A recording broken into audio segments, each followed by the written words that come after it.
Alright, what's going on, guys? Today I have my custom PC build.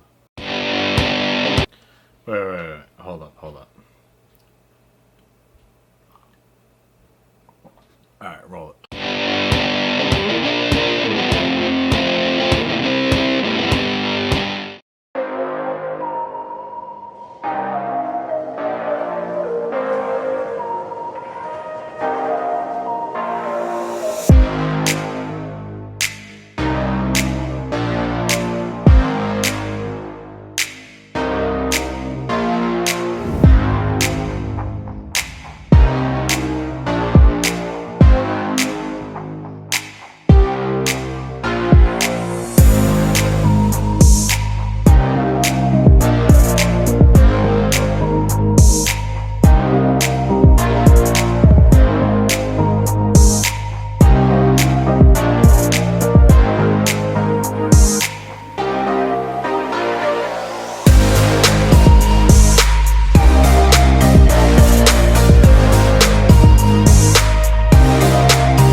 Lot to get through.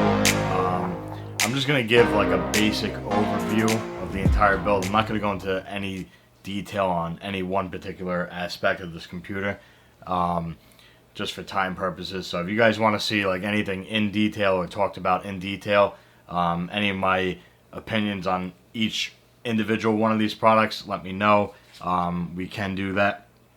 But just going to talk about like what exactly is in here. Obviously, you guys see it's the Leon Lee PC 011 Dynamic in white. So that's the case.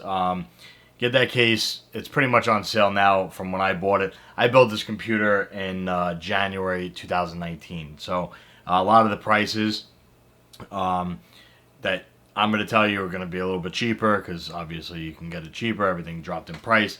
RAM prices are out of control. They're up and down all day long. But anyway, that particular piece was 140 bucks when I bought it.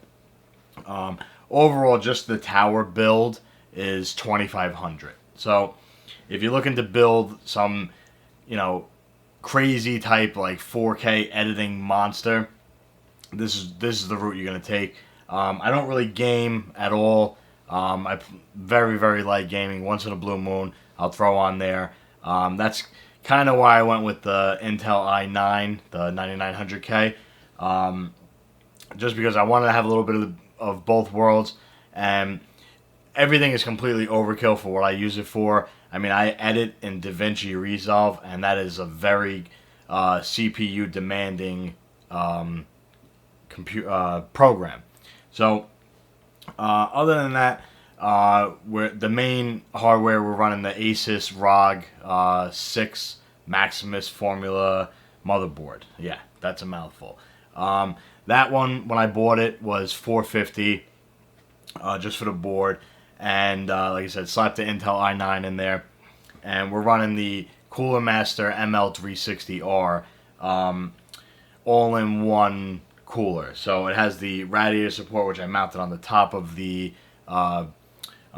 case with the 3 fans pointing upward.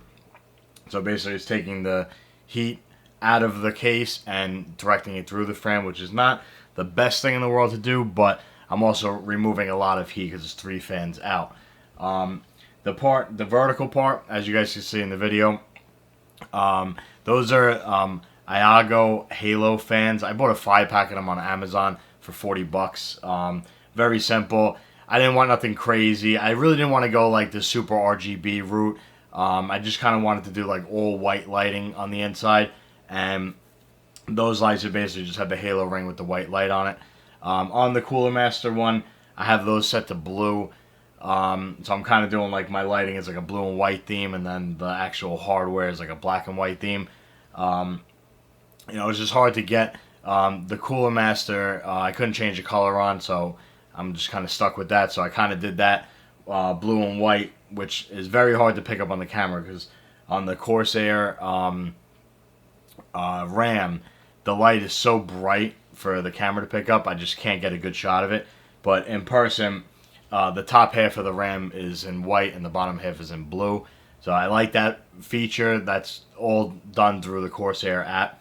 When I first built it, I only did it with 2 8GB sticks of RAM. So at the time, again, last year, it was $160 for 16 gigs, which is that was just probably the height of the RAM pricing. I mean, it's about mid-grade right now, as far as pricing is concerned. But back then it was just insane. I eventually did upgrade down the line. Probably about 3 months ago, I bought another 16 gigs, so another 2 8GB sticks, and I only paid $102, and that's with shipping and everything. So you can see like the major differences in prices.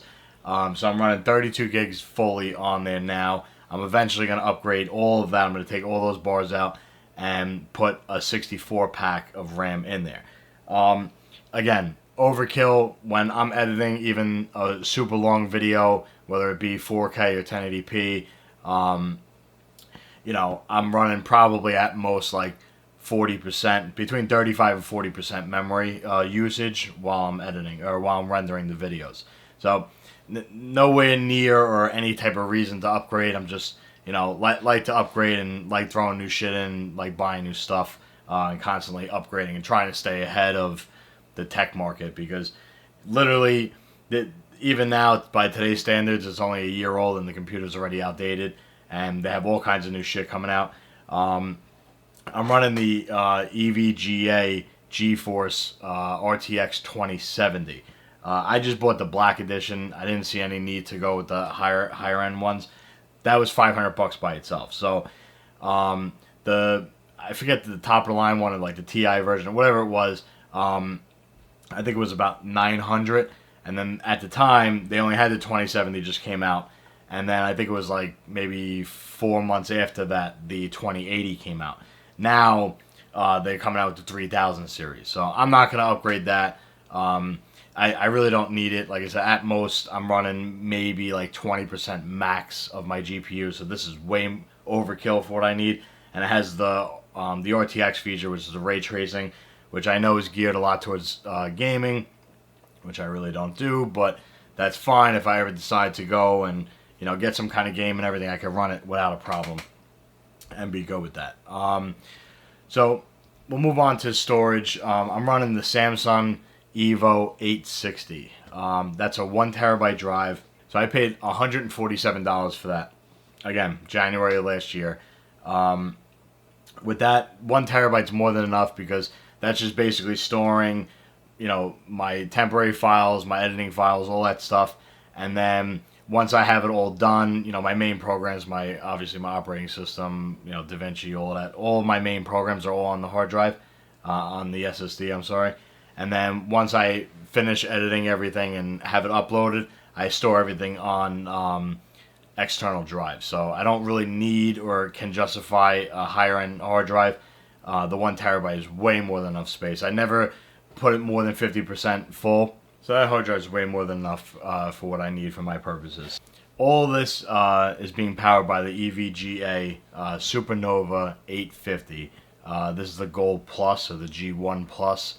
It's an 850 watt power supply, which is enough. I'm not really planning on running like 2 GPUs or anything like that, so I don't have to worry about going for the 1000 or anything. The Gold is like a nice middle of the road power supply, and again, I won't go low end. I didn't really want to go high end. I wanted to try and keep this somewhat of a budget build. I was trying to keep the tower under 2500, which I did. In total, it was 2485 and change, but that was my budget for this. Altogether, I mean, with everything else that I added onto it, it gets a little out of hand with all the add-ons and whatnot. But so that was basically all the parts in a nutshell that are in the tower. So like I said, $2,500 out the door, tax everything. You could probably even bring it down to maybe like the $2,200 range now, given the pricing of stuff. It's going to be slightly, it's like where it was cheaper, like the Leon Lee case and a few other things are a little cheaper now. The RAM brings up that price, so you're looking at probably about $2,300 if you wanted to get everything now with today's prices. So move on. I got the 32-inch BenQ monitor. This thing is an absolute beast. Like I said, I'm looking for color accuracy for not only video but for my pictures, and I needed something big. This is a 32-inch curved screen, so I could fit almost the whole timeline bar while I'm editing on here, which is why I went with this screen. I didn't want to get. I was looking into like the super big, 48-inch LG screens and all. I'm like, I don't want to have to turn my head while I'm fucking recording. Not only that, like even as I'm shooting this video now, I have my monitor right here in front of me, and I have my screen and what's going on the camera right here, so I can just look over and see what I need to do. And also on the other side, I have anything else that I want to add on to it. It's also nice when I'm running like internet browsers. I can have the internet browser on one half of it and music or whatever other bullshit I want on the other side, which is fantastic. So that thing doesn't come cheap. It's $600 just for that. I ended up getting it from Best Buy. There was some, sale, all this other bullshit, and I think I ended up paying like $570 or something with tax and shipping and everything out the door. When I bought that, I actually bought the keyboard, the Logitech keyboard, and that was a Logitech keyboard and mouse combo. If you guys watch my Ducky Shine 7 review on the main channel, I put the Ducky keyboard in place of the Logitech, and I'm just still using the Logitech mouse from that combo. Maybe eventually I'll upgrade. Like I said, I got sick of the keyboard, so I went out and I bought this. That was $177, tax, shipping, everything out the door. Again, not a cheap keyboard, not something that is even focused or geared towards what I'm doing with it. I just wanted something a little nicer, and so, almost like that collector type piece for my setup. So mouse, regular ass piece of shit, nothing special, nothing to even write home about. With this, the only other addition to is I have Bose, the Companion 2 speakers. They're $100 everywhere. You can find them. Get them on sale, this, that, and the other thing. $100 all day long for those. They sound absolutely phenomenal with the computer. Editing, playing music, all that stuff. They're loud, and we're all about quality here and accuracy. So that's why, again, with the monitor, the sound, the monitor for video, obviously, and the Bose speakers for sound, all just trying to get as close to accurate as possible. I'm no computer expert. I built a few in the past. I've had help from two of my friends, JJ and my buddy Matt. Also, Pete gave me a lot of advice on the cooling and stuff like that for this. So thank you guys for that. So they helped me pick out a lot of the parts on here. Hours and hours and hours talking with JJ about building this thing, and him telling me it's a constant battle fight going back and forth between going a little cheaper on things because I didn't need it, and me wanted to go as high end as possible but still maintain my budget. So thank you for that, JJ, keeping me a little level headed. I know $2,500 is a big budget for a lot of people, and if I built it me personally all the way through, I would have probably spent at least double that, which would have been way overkill. This build right now is way overkill for what I do. I very rarely shoot and edit in 4K, and all my videos for YouTube is all 1080p. It's just easier, and the file size is smaller for storage purposes. Like I said, I throw everything on external hard drives. So I could probably throw like 2, if not 3, 1080p videos for every one 4K video that I shoot. So, but yeah, as far as the computer running and optimization of all the parts and everything, it runs absolutely flawless. I have no issues. I can edit.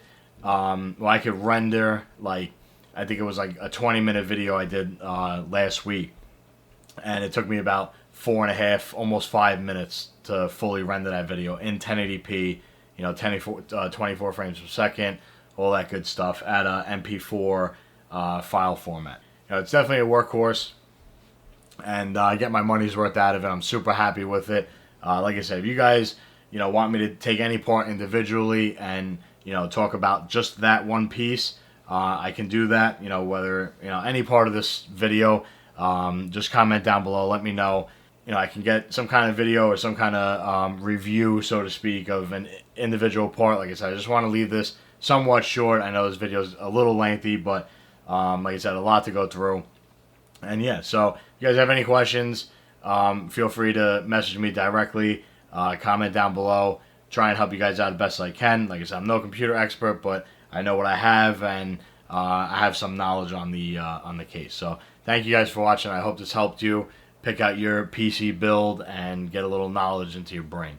Thank you guys for watching this video. Please like and comment. Make sure you subscribe, and take care.